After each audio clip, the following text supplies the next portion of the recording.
রাধে বন্ধুরা, সবাই কেমন আছো? আশা করছি সবাই ভালো আছো।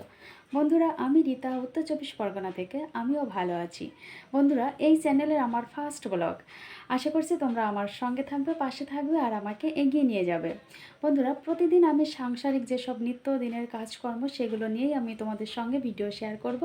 সেই সঙ্গে কিছু টিপস থাকবে, কিছু ঘোরার ভিডিও থাকবে, বিভিন্ন রকমের ভিডিও নিয়ে আমি প্রতিদিন তোমাদের সঙ্গে শেয়ার করব।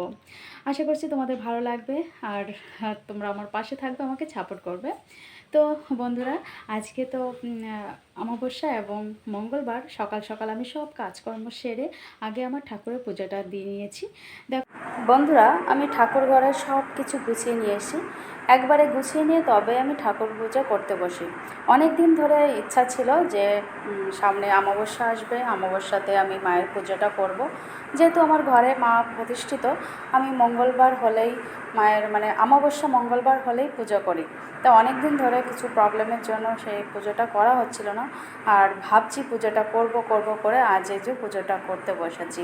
কালকেই আমি পুজোর জন্য সব কিছু আগে থেকে কিনে নিয়ে এসেছি, কারণ সকাল সকাল পুজো করব এটাই ভেবেছি। তাই জন্য দেখলাম সকালে ঘুম থেকে উঠে তো ঘরে কত কাজ থাকে, সেই কাজ সেরে আবার বাজার করে আসব, তারপরে পুজো করব। এই করতে করতে না অনেক টাইম লেগে যাবে। তাই জন্য আমি কালকেই সব কাজ ছেড়ে সব কিনে নিয়ে এসেছি। তো দেখো বন্ধুরা, সব কিছু হাতের কাছে ছিল, সব গোছানো ছিল জন্য আমার পুজোটাও তাড়াতাড়ি কমপ্লিট হয়ে গেছে। আর দেখো বন্ধুরা, সকালে ঘুম থেকে উঠে দেখলাম প্রচুর প্রচুর মেঘ ছিল, বৃষ্টিও হয়েছে, কিন্তু এখন একদমই পরিষ্কার হয়ে গেছে আর আকাশে প্রচুর রোদ বেরিয়েছে। আর তারপরে যে আমি নিচে চলে এসেছি, আর এখন ভাতও হয়ে গেছে, সবাইকে খেতে দেব। তো আজকে আমি সকালে সিদ্ধ ভাতটাই করেছি, যেহেতু পুজো করতে দেরি হয়ে গেছে তার জন্য সিদ্ধ ভাতটি করেছি। তারপরে সিদ্ধ ভাত খাওয়া দাওয়া করার পরে আমি ছাদে গিয়েছি। আমাদের পাশে একটা ছাদে ঢালাই হচ্ছে, তো এই আজকে যে ঢালাইটা হচ্ছে এইরকম ঢালাই আমি আগে কখনো দেখিনি। তো আমার শাশুড়ি মা ডাকছে যে বৌমা আসবে উপরে, দেখে যাও কিভাবে ঢালাই করছে ছাদ। তো দেখার জন্য আমি উপরে চলে এসেছি।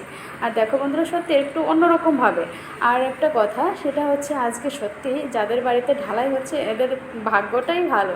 কেননা সকাল নয়টা বাজে, হ্যাঁ তখনও বৃষ্টি হয়েছে, আকাশ ভর্তি মেঘ ছিল, প্রচুর মেঘ। সবাই বলছে কিভাবে আজকে ছাদ ঢালাইটা হবে, এত মেঘ এত বৃষ্টি হচ্ছে।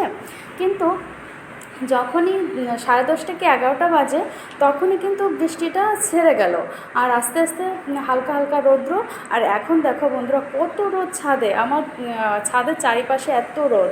দেখো আমার পাশেই এই ছাদটা আজকে ঢালাই হচ্ছে, তো খুব ভালো লাগছে, তাই না? ছাদে ঢালাই, তাই আমার শাশুড়িমা বলছে যে এদের সত্যি ভাগ্যটা ভালো, যে এত বৃষ্টি হচ্ছে তারপরেও এখন রোদটা উঠলো, আর রোদ ওঠার পরে এই যে ঢালাইটাও কমপ্লিট হচ্ছে। খুব ভালো লাগছে।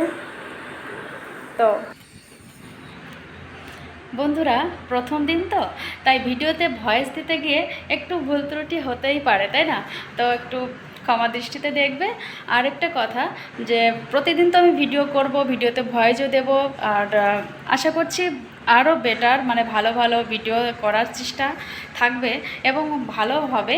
তো বন্ধুরা, ভিডিওটা তোমাদের কেমন লাগছে, ভালো মন্দ যেরকমই লাগুক না কেন অবশ্যই একটু কমেন্ট করো, হ্যাঁ। আর আবার দেখা হচ্ছে নেক্সট ব্লগে। প্রতিদিনই আমি ভিডিও দেওয়ার চেষ্টা করব, প্রতিদিনই লং ভিডিও দেওয়ার চেষ্টা করব, সেই সঙ্গে যদি পারি একটা দুটো শর্টও দেব। প্রতিদিন নয়, মাঝে মধ্যে হয়তো শর্ট দেব, কিন্তু লং ভিডিওটাই বেশি দেওয়ার চেষ্টা করব। তো চলো বন্ধুরা, দেখা হচ্ছে আবারও নেক্সট ব্লগে।